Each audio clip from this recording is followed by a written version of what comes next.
In November 2022, already during the full-scale Russian invasion to Ukraine, Mila Kunis, American actress who was born in Chernivtsi, Ukraine, and also supports the people of Ukraine during the war, came out with a statement which highly disturbed the Ukrainians.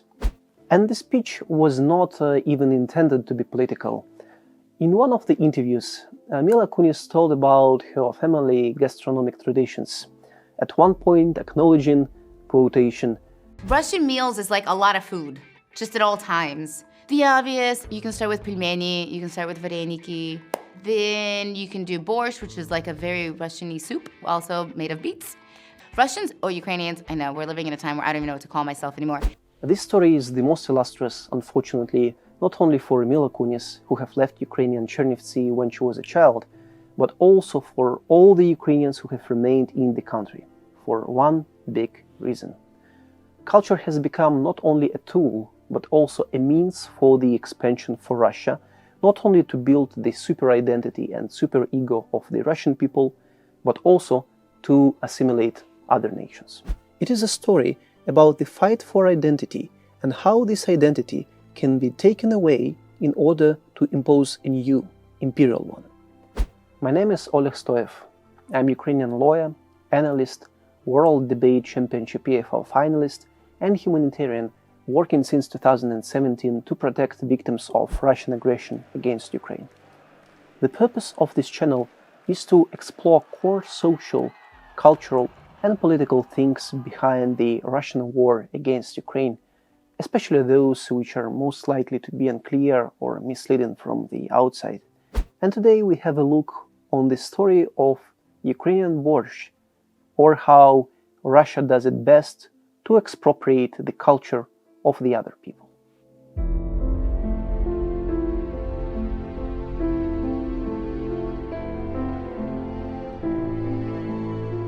For all the nations Russia has encountered, obviously aggressively, Russia tried to take as many things as possible, especially speaking about the culture. It operated on the following modality. At the first stage, it copies an element of culture and adopts it. At the next, second stage, Russia downplays the value of the culture of a region. Third, after successful adaptation of the original tradition and the valuation of the original culture, the very fact that once the tradition has been part of the original culture is denied. Finally, when this circle is completed with one cultural artifact, it is repeated with the next one, and the next one, and with many, many others. Most unfortunately, Ukraine is the best example, both to see how it works with Russia and to understand why Russian Federation or Russian Empire does that. For that, let's continue with the example of borscht. You would really be surprised what ways Russia goes to expropriate it. If you are a regular, unknown farmer from even less known tiny town somewhere deep in Russia, and you make a statement that borscht is a part of Russian cuisine, Russian cultural heritage, man, your interview will be published by many Russian national medias.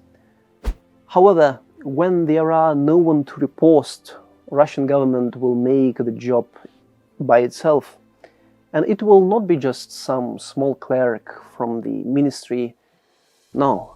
In 2019, for example, official Twitter account of the Russian Ministry of Foreign Affairs made a post about borscht, calling it Russian undying classics, and one of the most favorite and well-known dishes in Russia. When in 2022, UNESCO has formally recognized borscht to be a part of Ukrainian national heritage and cultural artifact, Russian spokesperson for the Ministry of Foreign Affairs called that an act of usurpation from the people of Ukraine, which testifies the lack of desire to share, to make compromises, and eventually an act of xenophobia and, you know what? Nazism. Потому что нельзя было делиться борщом. Ну нельзя, он должен был принадлежать только кому-то одному. Вот только кому-то одному, какому-то одному народу, одной национальности. А так, чтобы он был общий, и чтобы в каждом городе или в каждом регионе каждая хозяйка могла приготовить его по-своему, нет. На компромиссы идти не хотели. Так это и есть то, о чем мы говорим: ксенофобия, нацизм, экстремизм во всех видах. We will come back to that another day when we will be speaking about what Russia calls Ukrainian Nazism, but I can't help saying part of that now. When you want to keep your identity, when you just want to be what you are, when you do not allow Russia to take what is yours, to take your land, your culture, your identity, that is what is called Nazism for Russia. It is not just about borscht. It is about everything, literally everything. Russia steals material culture. Hundreds of thousands of cultural artifacts have been taken from the temporarily occupied Ukrainian territories and are now exhibited in Russia as Russian cultural heritage. The people may still enjoy the cultural attributes they have been associating themselves for centuries, this time, however, under the flag and title of Great Russian Tradition and Culture. Russia goes further, stealing not just items or concepts, but people, and their contribution to the humankind. Literature, music, films, science, sports, politics, pick any field, and you will find that, if you really know the subject, great Russian artists, actors, scientists, sportsmen, businessmen, and public figures who are eventually Ukrainians. In arts, it claims Russian identity for Ukrainian painters known in the entire world, as it did with Ivan Aivazovsky, Ilya Repin, Kazimir Malevich, Alexandra Ekster, Volodymyr Tatlin, and others. In literature, it steals Anton Chekhov and Mykola Gogol, Ilf and Petrov, and many others. Same for Ukrainian composers in Semen Hulak-Artemovsky, Dmitro Bortyansky, and Maxim Berezovsky.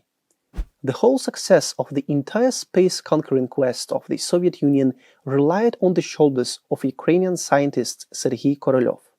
Sergei Korolev not only led the development of the Soviet Union space program to achieve the very first in history of the humankind main space flight, but also the first satellite launch.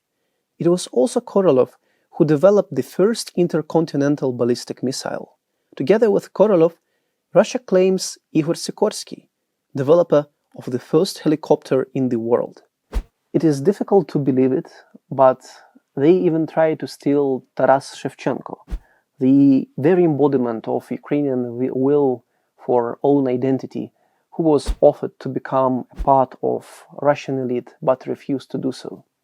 Instead of that, in his poetry, Taras Shevchenko called the Ukrainian people, who have been at that days under the Russian imperial rule, to break free, to tear down the shackles and sprinkle them with the blood of their enemies.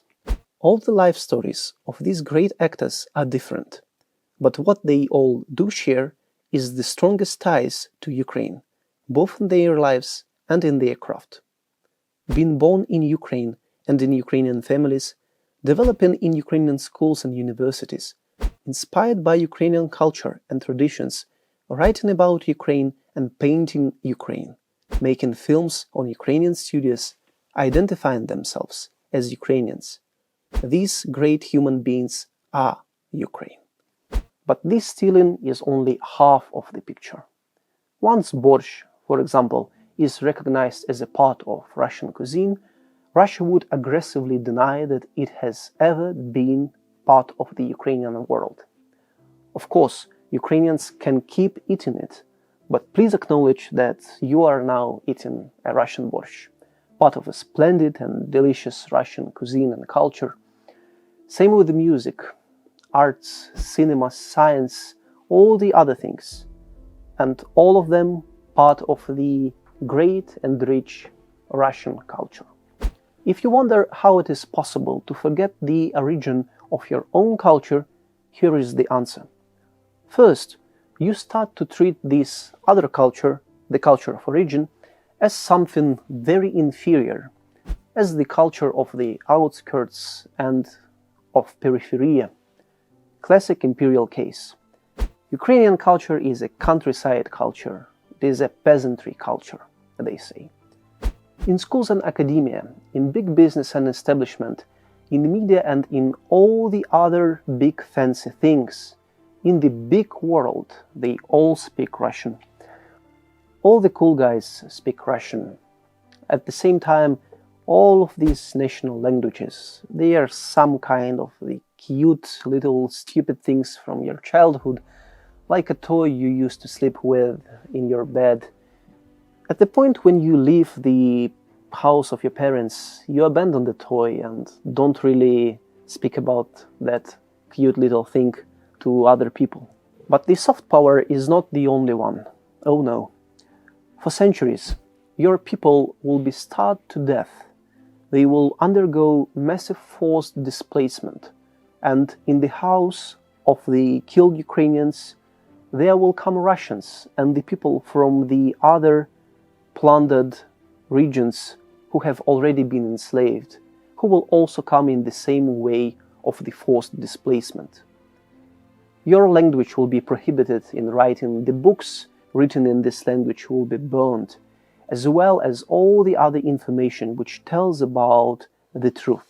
Those national scholars, actors, writers, and all the other prominent people who will deny becoming a part of the Great Russian Brotherhood and identify themselves as the national people, well, they will perish into nothing.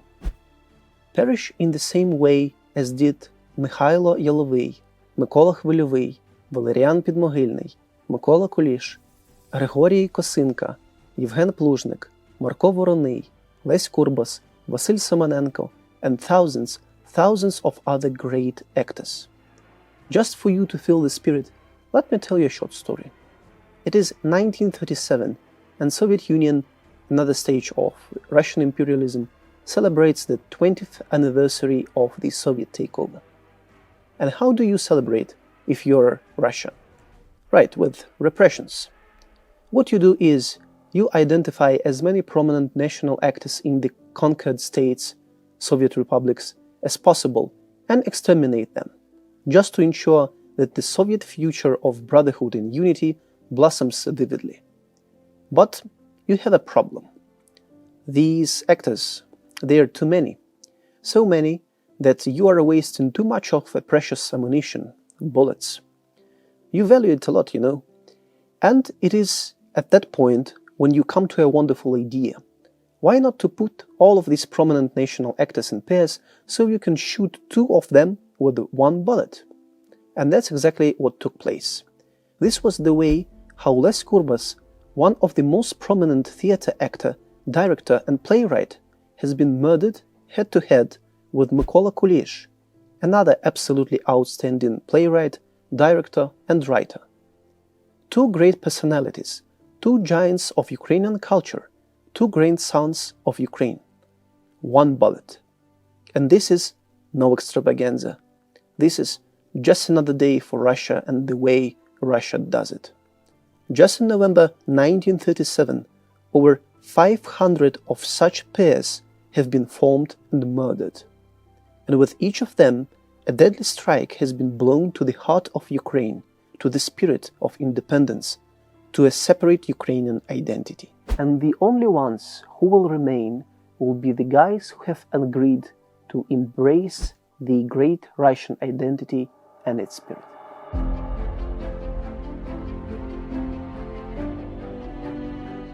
Now, the question is, why Russia does that? First of all, if you are a Russia, you need a strong imperial identity in order to keep the fallen empire in one piece. The only thing in common between all the nations enslaved by a Russian empire is the history of the exploitation and abuse. Not something you can use to build the state unity around. Economically, most of the regions of Russia suffer from the federal exploitation, while the whole state population suffers from the unprecedented and unseen corruption, state-organized violence and censorship, repressions and isolation from all the other world. There are many, Many other reasons why the laws of physics, history, and common sense demand Russian Empire to fall apart. You can find more details on that in our previous episode, Roots of Russianism, the Needs of the State. For now, let's note one thing. There is absolutely nothing that Russia, at least the Russia which exists today, can give to its people in terms of economics, freedoms, protection of human rights, respect to personality, and justice. So the solution is to give them an identity with a rich cultural, historic background, an identity which people would like to embrace, keep and promote. Second, you need that to curse the other nation. What constitutes an identity? Who are you if you are taken away with the music recognized as Russian? Dream into the books which are, they say, Russian. When you live in the world which praises Russia for its incredible inventions such as helicopters, space satellites, and pays regard to Russian composers and ballet, and fears Russian ballistic missiles. When you are inspired by actors and athletes which are labeled Russian, when you speak Russian, listen Russian, watch Russian, and live or used to live in a country with the capital in Moscow, why would ever you come to associate with yourself with Ukraine and identify yourself as Ukrainian? Especially if that's considered to be not just an immoral act, but an act of, yes, Nazism. That is a very difficult and dangerous path.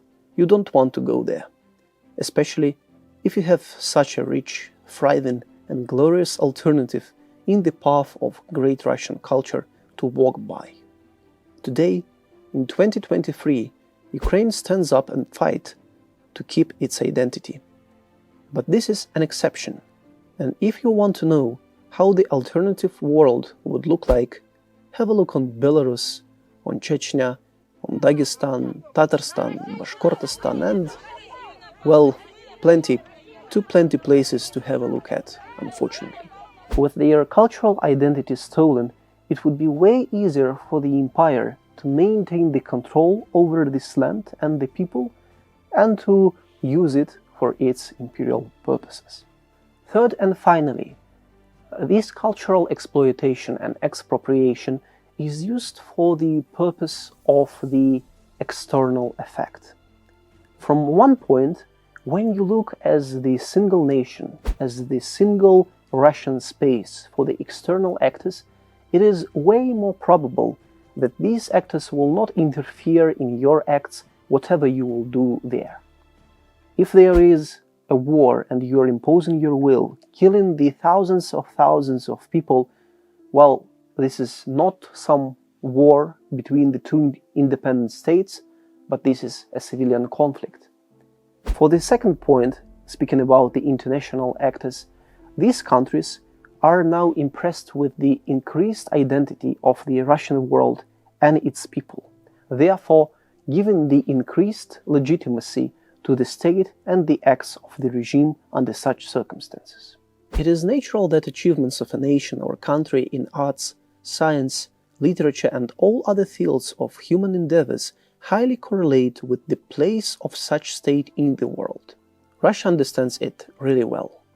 And this is why, when Ukrainian national ballet represents in Paris, France, the big boats somehow speak about great performance of Russian ballet. Or when modern Ukrainian folk musician Onuka performs in Prague, the advertisement announces great Russian artist. Russia is big, Russia is special, Russia is rich and magnificent. Reckon with Russia. That is the point.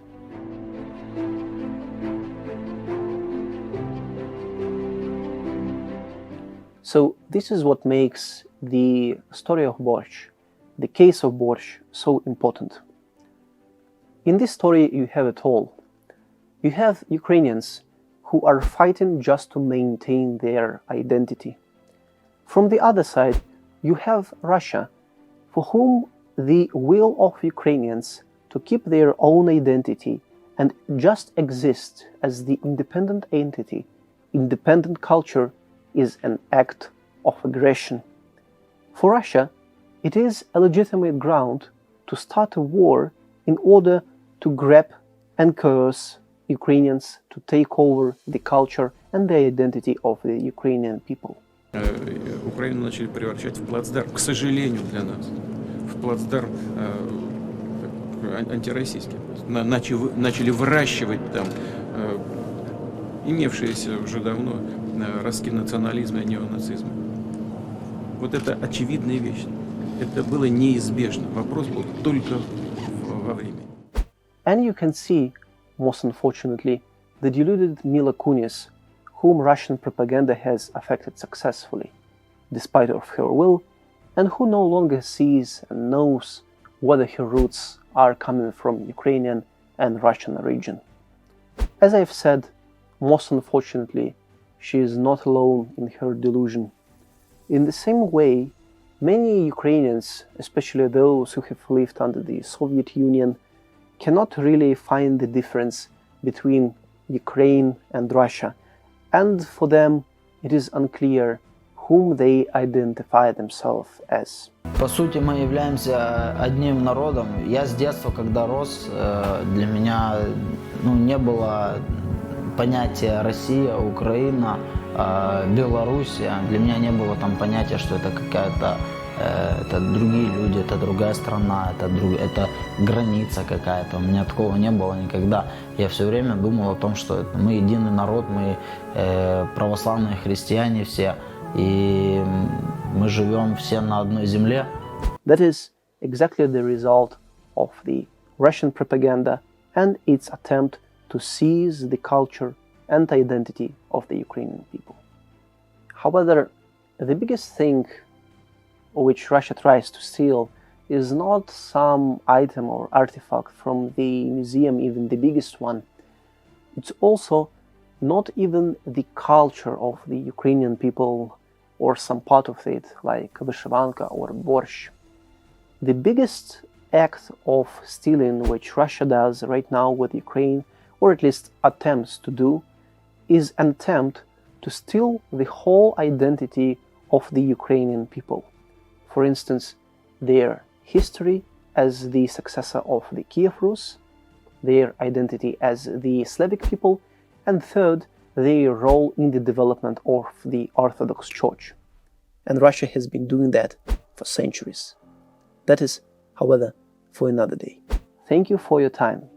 If you believe this video to be of value, kindly consider subscribing, liking, and commenting the video, sharing it within your circle. This will make us one step closer to fulfilling our mission of telling the truth about the Russian war against Ukraine and fighting Russian propaganda. Thank you again, and see you another day.